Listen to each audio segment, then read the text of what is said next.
in today, everyone's favorite series, Marketplace Monday. The consistency is real. If you appreciate it, smash the like button and subscribe button and show some support by joining the Discord. Consider becoming a member. Today's video is going to start out just like every other Marketplace Monday. Look at the calendar, man. So we have a Negro Leagues update today. I don't care. But on Friday, those Negro League guys, they might actually be decent. You know why? I'm pretty sure they're going to be core series guys. And so if they're core series, then they might actually be guys that you can use for the start of season 2. So it might be something it might be worth looking into because there's not much other content to be doing right now. But on Friday, season 2 begins on Friday, and with that, all of the set 1 cards that you're using are not going to be able to be used in 1v1 solo ranked. They should be able to still be used in co-op and some of the other less, competitive modes, you could say. But all of those guys are probably going to start going down in price as they become less and less used. Also, for those of you that are doing flipping right now, because flipping is a great method you could do right now, already have a video that came out yesterday explaining how to do flipping really well. Take a guy like Tariq Skubal. Right now, Tariq Skubal has insane margins. You could come in here, you could buy him for 34,751, and then you could come in here and sell him for 42,769. So you can make a 4,000 stub profit right here on Tariq Skubal once he starts going. Now, if you go in the companion app, you look at the completed orders, you'll see that Tariq Skubal is being bought or sold pretty frequently. Somebody is buying or selling him at least once a minute, and that's what you call frequently bought. He's moving fast is what you call that, because it's not somebody where if you go to one of the guys that are lower overalls, take a guy like Mickey Mantle for example. I haven't checked right now. But if I looked at his completed orders, he might only be getting bought or sold once every 5 or 6 minutes. And then it's a lot harder to be flipping these guys. So something to keep in mind is that when the Season 2 cards drop, the Season 1 guys aren't going to be in as much demand. So flipping might die down a little bit. What I predict happening is that the margins get better. So look at this margin right here, Marcelo Meyer. If you flip him, you might lose stubs at current prices. But I think that on the Season 1 guys, we're going to see bigger gaps between the buy and sell price. It's just going to be outweighed by the fact that not as many people are going to be buying or selling them as the season progresses. But I think Friday is going to be a great day to potentially be making stubs flipping. Now, what else do we have? We have a new ranked, new battle royale, a new event. Listen, if you're a psycho, if you have nothing to do on Friday besides play this game, Friday rolls around. It's 3 p.m. Eastern time. The event drops. If you grind that event from 3 p.m. Eastern time until midnight, 9 hours, I know it sucks, but if you get those 20 wins or 25 wins or whatever it is, and you're the first guy to unlock the event win card, in this case it was JD Martinez, you will make, over 100,000 stubs just by doing that 1 day worth of work. You have to be a little bit of a psycho, but some advice is that if you go down in the game, if you're losing, just quit and back out. If your opponent has an insane record, just save yourself the time and back out. Even sometimes what I would do when I would do this before, I would purposely, I would start 0-0. I would go into a game, I would back out and quit just so I start 0-1. So I'm matching up against people that are not as good, per se. So that's something to keep in mind if you want to do that on Friday. Also on Friday is going to be roster attributes update. Oh baby. So now we're at the part of the video where we talk about the content that I'm releasing for the week, for the roster update and whatnot, as well as some potential buys on the marketplace.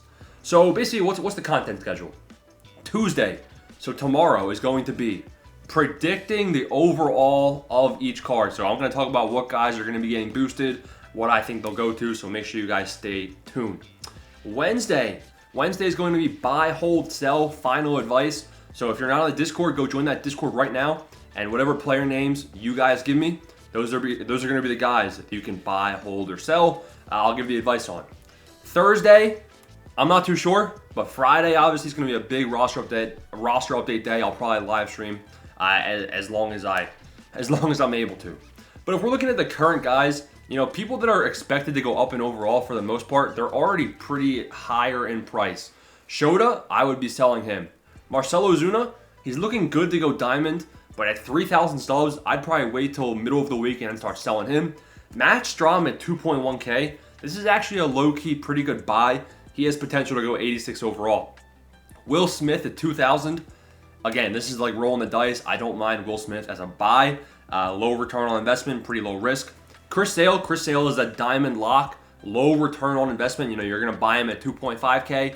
You're only going to make 500 stubs per, but he's a diamond lock. Ranger Suarez is another diamond lock in my opinion. The injury should not hold him back. I like Ranger Suarez to go diamond for sure.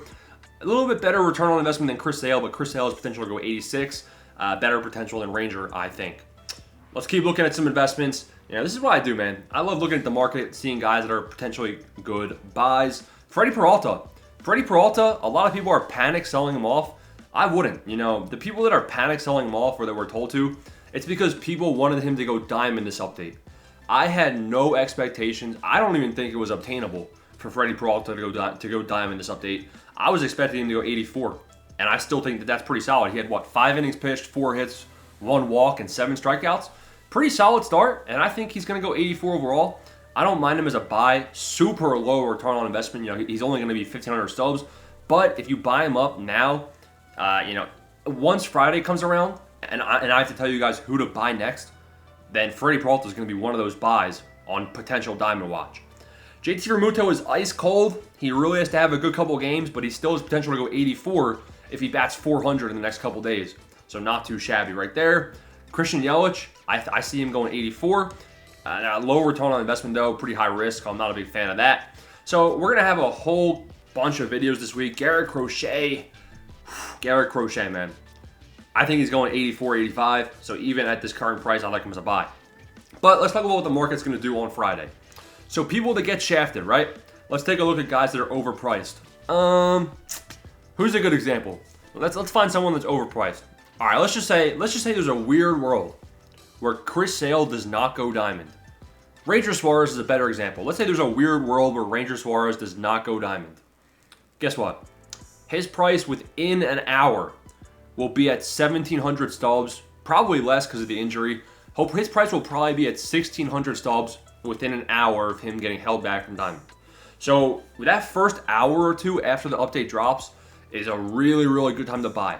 And then what will happen is the sharks come in. The people that have millions and millions of stubs like me, they start placing their orders. It gets way oversaturated.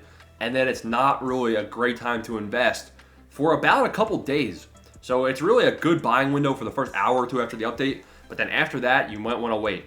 That's why there's some guys right now that you could potentially be buying for roster number 4. Guys coming back from injury. I think someone mentioned Robert Jr. Haven't looked into it, but see if he's coming back. Royce Lewis coming back from injury. For guys like that, you could just load up now or save some stubs for back orders. Let's see. I think that's the last thing I wanted to mention from the calendar. Going to be a nice, short, concise, and sweet Marketplace Monday today. Season awards, nothing crazy there. Wild card slot. You know, you're going to want to choose somebody to have as a wild card slot. So keep that guy in mind. Make sure you finish the Head Start program before Friday or you are screwed. If you don't know what that is, you better find out fast because you're going to want to have that Head Start program done. And then the last thing I wanted to check out was core players. So these Negro League guys, and even some of the Hyper Series cards, they might be decent investments. You know, I said buy Griffey when he was 13K. He's already up at 23K. So that's like a 7K stub profit per. I mean, these guys, I don't see them going much higher than 33K. So I actually wouldn't be buying them. Griffey, I maybe would. And then these Negro League guys, you know, regardless of whether or not it's a good investment, they're good for your team to start out. And you can literally, they're at quick sell. So no matter what, it's zero risk. You can just sell them as soon as you're tired of using them. So I don't mind them. I don't mind them, whatever you want to do. And there it is, Marketplace Monday in the books. Hope you guys enjoyed. Like button, subscribe button. Peace out. Thanks for watching.